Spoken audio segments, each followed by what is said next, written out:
పత్రికా electronic media సోదరులకు పేరు పేరున నమస్కారాలు. సిస్టర్ స్ట్రోక్తో కేటీఆర్ చిన్న మెదడు చితికిపోయింది. అందుకనే ఇష్టానుసారంగా మాట్లాడుతున్నాడు. కాళేశ్వరం విషయంలో కమిషన్లు తీసుకున్నప్పుడు గుర్తు రానటువంటి మరి భయం, ఈరోజు కమిషన్ ముందుకు రావడానికి మాత్రం భయపడుతున్నారు. దాన్ని కప్పిపుచ్చుకోవడం కోసం ఈరోజు పిచ్చి పిచ్చిగా కాంగ్రెస్ పార్టీ బాంబులు పెట్టిందని మాట్లాడుతున్నాడు. కాళేశ్వరానికి నువ్వు అధికారంలో ఉండి ఎందుకు నిరూపించలేకపోయినావో ఒక్కసారి కేటీఆర్ గారు ఆత్మ పరిశీలన చేసుకొని ఈ అబద్ధాల పునాదుల మీద వాస్తవాలను కప్పిపుచ్చే ప్రయత్నం చేస్తూ ఉన్నావు. అబద్ధానికి అవార్డు రావాలంటే మరి వాళ్ళ గోబెల్స్ మించిన గ్లోబల్ ప్రచారంలో గ్లోబల్ అవార్డు కేటీఆర్కి ఇవ్వాలి.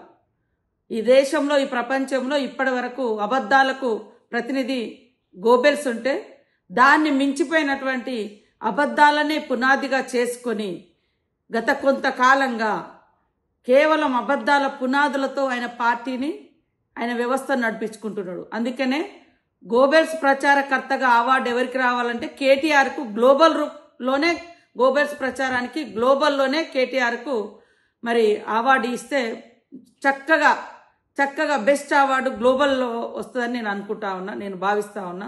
కాబట్టి అయ్యా, నువ్వు ప్రతిపక్ష హోదాకు పనికిరావు, ప్రతిపక్షంలో పనిచేయడానికి రావు, ప్రజల కోసం పనిచేయడానికి రావు. కానీ అవాస్తవాలను అద్భుతంగా తీర్చిదిద్ది గోబెల్స్ మించిన ప్రచారం చేయడంలో మరి అగ్రభాగాన ఉంటున్నందుకు నీకు గ్లోబల్ అవార్డు ఇస్తే బాగుంటుంది అని నేను నిజంగా ప్రపంచానికి తెలియజేస్తా ఉన్నా. ఇట్లాంటి వ్యక్తులకు ఇది రావాలని. ఈడీ గురించి ఒకటి అంటాడు, కాళేశ్వరం గురించి ఒకటి అంటాడు. మరి అలా చెల్లె సిస్టర్ స్ట్రోక్ తోటి నువ్వు బాధపడుతున్నావు, మానసికంగా చాలా ఇబ్బంది పడుతున్నావు. ఇవాళ పాపం కవిత అన్నది మా నాయన దేవుడు కానీ చుట్టూన దయ్యాలన్నారు. ఆ దయ్యం నువ్వేనైంది. ఆ దయ్యంలో ఎన్ని అవతారాలు ఉంటాయో ఏమో అర్థం కాదు. దయ్యం అంటే రకరకాలుగా విషయాలు ఇస్తుంది, మాటలు మాట్లాడుతున్నారు. ఇవాళ రాహుల్ గాంధీ గారి మీద పెట్టేటువంటి అభియోగాలు కక్షపూరితం. ఇవాళ సభ్య సమాజం అర్థం చేసుకోవాలి. వాళ్ళు సొంత ఆస్తుల కోసం ఎప్పుడు పాకులాడలేదు, సొంత పదవుల కోసం ఎప్పుడు పాకులాడలేదు. 36 సంవత్సరాలు అయింది ఇప్పటికీ రాజీవ్ గాంధీ చనిపోయి. ఆ రోజు నుంచి ఈ రోజు వరకు ఆ కుటుంబం పదవులలో లేదు. నిరంతరం ప్రజల కోసం పాటుపడుతుంది, వ్యవస్థ కోసం పాటుపడుతుంది. అదేవిధంగా మరి సమాజాన్ని ఐక్యంగా ఉంచడం కోసం పాటుపడుతుంది. అందరి సమానత్వం కోసం, పేదల అభ్యున్నతి కోసం పాటుపడుతుంది కాంగ్రెస్ పార్టీ. ఇక్కడ రేవంత్ రెడ్డి గారు కూడా మరి విజయవంతంగా తన యొక్క పరిపాలన కొనసాగిస్తుంటే అహంకారంతో ఉన్నటువంటి కేటీఆర్ వాళ్ళ ఫ్యామిలీ నిరంతరం టార్గెట్ చేసి సోషల్ మీడియాను వేదికగా చేసుకొని అబద్ధాలను ప్రచారం చేయడంలో గోబెల్స్ను మించినటువంటి గ్లోబల్ ప్రచారకర్త ఎవరు అంటే అది కేటీఆర్ ఆయన సోషల్ మీడియా. కాబట్టి ఇవన్నీ చేసేటువంటి తప్పుడు ప్రచారాలు పబ్లిక్ నమ్ముతలేరు. కాబట్టి పదే అబద్ధాన్ని ప్రచారం చేసి అదే నిజమని నమ్మించేటువంటి ఆ యొక్క మానసిక వ్యాధిలో కేటీఆర్ ఉన్నాడు.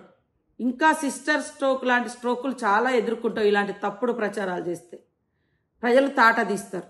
కాబట్టి తప్పుడు ప్రచారాలు మానుకొని వాస్తవాల మీద నిలబడి ఒక నిర్మాణాత్మకమైనటువంటి ప్రతిపక్షంగా నువ్వు కొనసాగు. అప్పుడు బాగుంటుంది. ప్రజలు నిజంగా నువ్వేమన్నా మంచి మాట్లాడితే ఇది నిజమే కదా అని అనుకుంటారు.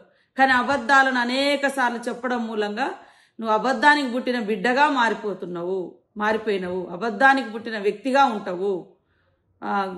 గోబెల్స్ను మించిన మరి గ్లోబల్ ప్రచారకర్తగా నువ్వు మిగిలిపోతావు. అది గుర్తుపెట్టుకో కేటీఆర్. రాహుల్ గాంధీ గారి మీద, రేవంత్ రెడ్డి గారి మీద పదే తప్పుడు కూతలు మానుకోవాలని కోరుతా ఉన్నా. ఈడీ విషయంలో రాహుల్ గాంధీని మాట్లాడే అర్హత నీకుందా? ఇతరుల త్యాగాల మీద రాజభోగాలు అనుభవించి కుటుంబం అంతా కూడా ఇవాళ దాచుకొని మరి తిన్నదంతా కూడా బయటకు వస్తూ ఉంటే ప్రజలకు వచ్చి జవాబు చెప్పుకోలేక కాళేశ్వరం మీద బాంబు పెట్టిరంటారు. కాళేశ్వరం కూలిపోయినప్పుడు అధికారంలో ఉన్నది నువ్వు. నిజంగా నువ్వు ఆ రిపోర్ట్లో ఆ రోజు తీసుకొచ్చినటువంటి ఎఫ్ఐఆర్లో కానీ రిపోర్ట్లో కానీ ఎందుకు మరి ఇక్కడ మాకు అనుమానం ఉంది అని మెన్షన్ చేయలేకపోయారో ఒకసారి సమాజానికి జవాబు చెప్పాలి. అదేవిధంగా ఇవాళ ఈడీ భారత నీతిని ప్రదర్శించలేనటువంటి మోడీ ట్రంప్ నీతితో ముందుకెళ్తూ మరి భారతదేశ ఔన్నత్యం కోసం భారతదేశ ప్రజల కోసం మాట్లాడుతున్నటువంటి రాహుల్ గాంధీ మీద కక్షగట్టి ఈడీని ప్రయోగించి ఇవాళ ఏదేదో కుట్రలు చేస్తుంటే మరి మోడీ దగ్గర ప్రశంసల కోసం ఇవాళ సిస్టర్ స్ట్రోక్తో బాధపడుతున్న కేటీఆర్ గారు మా రాహుల్ గాంధీ గారిని సోనియమ్మను సీఎం రేవంత్ రెడ్డి గారిని కూడా మరి రకరకాలుగా మాట్లాడుతూ శునకానందం పొందుతూ ఉన్నారు. ఆ శునకానందాలు వద్దు నాయన. ఇవాళ హెరాల్డ్ కేసు విషయంలో మీరు ఇవాళ ఏదైతే ఈడీ అభియోగం మోపిందో ఆ రోజు సీఎం గారు 2019లో పిసిసి అధ్యక్షుడిగా ఉన్నాడు, సీఎంగా లేడు. ఇక్కడ మరి ఈడీ ఎంటర్ కావడానికి అక్కడ మనీ లాండరింగ్ జరగలేదు, ఫెమా ఉల్లంఘన జరగలేదు, ఫెమా యాక్ట్ ఉల్లంఘన జరగలేదు, లేదా ఎకనామికల్గా కూడా ఏం క్రైమ్ జరగలే, ఫ్రాడ్ జరగలే. అలాంటప్పుడు ఒక రాజకీయ ఉద్దేశంతో రాహుల్ గాంధీ గారి యొక్క గొంతు నొక్కాలని మోడీ గారు అత్యుత్సాహంతో ఆ కేసు పెట్టారు. ఆ తర్వాత ఇప్పుడు బయటికి ఎందుకు తీసుకొచ్చారు? యుద్ధ నీతిలో భారత నీతి కాకుండా నువ్వు ట్రంప్ నీతి అవలంబిస్తున్న మోడీ గారిని భారతదేశం అంతా చీదరించుకుంటుంటే వాళ్ళ యొక్క రాహుల్ గాంధీ గారి యొక్క కుటుంబ నేపథ్యాన్ని, ఔన్నత్యాన్ని, ఈ దేశం కోసం త్యాగం చేసినటువంటి గొప్పతనాన్ని తగ్గించే కుట్రలో ఈడీ కేసుల రూపంలో ఈడీ ఏ రకంగా వస్తుందో అందరూ తెలుసు. వస్తే ఈరోజు మరి తెలంగాణకు సిగ్గుచేటు రేవంత్ రెడ్డి ఉండడం లేకుంటే ఇంకోరు ఉండడం అని మాట్లాడే అర్హత నీకుందా అని నేను అడుగుతున్నా. నువ్వు ముందుకొచ్చి నీకు నీతి నిజాయితీ రీతి ఉంటే కాళేశ్వరం నువ్వే కదా కట్టించినావు, ఎందుకు కూలిందో, కాళేశ్వరం ఎందుకు కూలేశ్వరం అయిందో దానికి జవాబు ఇవ్వు. కమిషన్ ముందుకొచ్చి ఆన్సర్ ఇవ్వండి. ఇవాళ రాజకీయ ఉద్దేశంతో పెట్టిరనేది హెరాల్డ్ అనేది నేషనల్ హెరాల్డ్ ఏదైతే ఉందో అది ఒక కాంగ్రెస్ పార్టీయే కాదు, స్వతంత్ర ఉద్యమ ఆకాంక్షల గొంతుక. ఆనాడు స్వతంత్ర పోరాటంలో ప్రముఖ పాత్ర పోషించిన పత్రిక నేషనల్ హెరాల్డ్. దానికోసం ఆ పత్రికను ఆ రోజు బ్రిటిష్ వాళ్ళు నిషేధిస్తే ఈరోజు ఆ పేరుతోటి బ్రిటిష్ వాళ్ళు ఆ పత్రికను నిషేధిస్తే ఈనాడు ఆ పత్రికను మరి అవినీతి పత్రిక కానీ లేదా నడిపినటువంటి వాళ్ళను అవినీతి అని అంటున్నారంటే బ్రిటిష్ వాళ్ళ యొక్క గొంతుకతో ఈ భారతదేశంలో ఉన్నటువంటి భారతీయ జనతా పార్టీ ఏ రకంగా అంటగాగుతుందో మనకు అర్థమవుతుంది.